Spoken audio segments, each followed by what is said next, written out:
Hello, my name is Allison Jack from Prescott, Arizona, and I'm interested in the soil's ability to naturally protect plants from disease.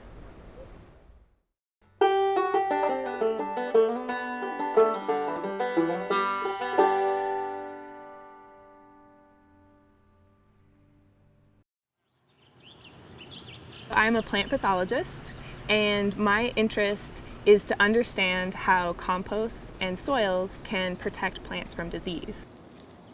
One of the unique aspects of the agroecology program at Prescott College is its incredible respect for what we can continue to learn from traditional agricultural systems.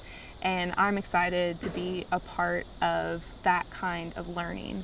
And we involve our students in agroecological theory, but also practice. And we also make sure that they get a chance to interact with growers in Arizona, traditional growers, people whose ancestors have actually developed some of the practices that they're studying. And I feel it's a very fertile ground, pun intended, for agricultural scientists and agricultural science students to be working with traditional and modern growers to develop practices that can help our agricultural systems be more sustainable. Many alternative techniques in agriculture are not as well studied as some of the conventional and more popular techniques. So it has been, I feel, a little bit of a risk. I did succumb to some teasing in graduate school, but I'm very happy that I followed my interest and developed some new data about these important alternative disease control strategies. I would love when a grower calls me and says, I have this pathogen problem, I would like to use this compost. Can you tell me if this particular compost will suppress the disease problem that I have? Right now, we don't have any predictive models because we're still developing an understanding of how disease suppression works. And my vision for the future is to understand so much of the complexity of the microbial interactions in this phenomenon of disease suppression that we will be able to make practical recommendations to growers, and that compost and soil suppressiveness will be a viable tool in sustainable agriculture. Both my mother and grandmother were composters, so I grew up around compost piles, and I was always fascinated by what was happening in there.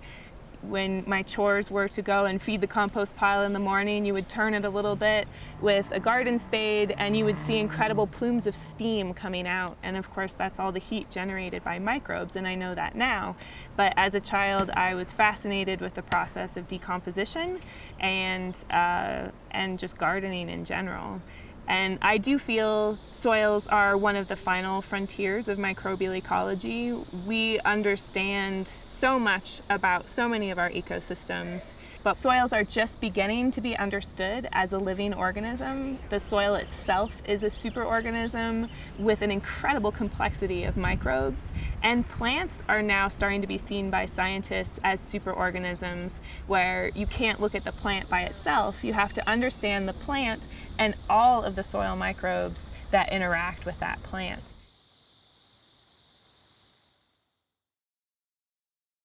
I've been very fortunate during my graduate studies to have had the opportunity to interact and learn so much from a wide variety of growers, conventional growers, organic growers, people that are into permaculture, and I really feel that science can be a friend to the development of some of these alternative farming techniques. But of course, that requires great relationships between growers and scientists, and I do count myself as one of a group of a growing number of young scientists and some old scientists as well who are interested in reaching out to the sustainable agriculture community and forming those kind of relationships that can turn into research collaborations and important answers to questions that we can all build from.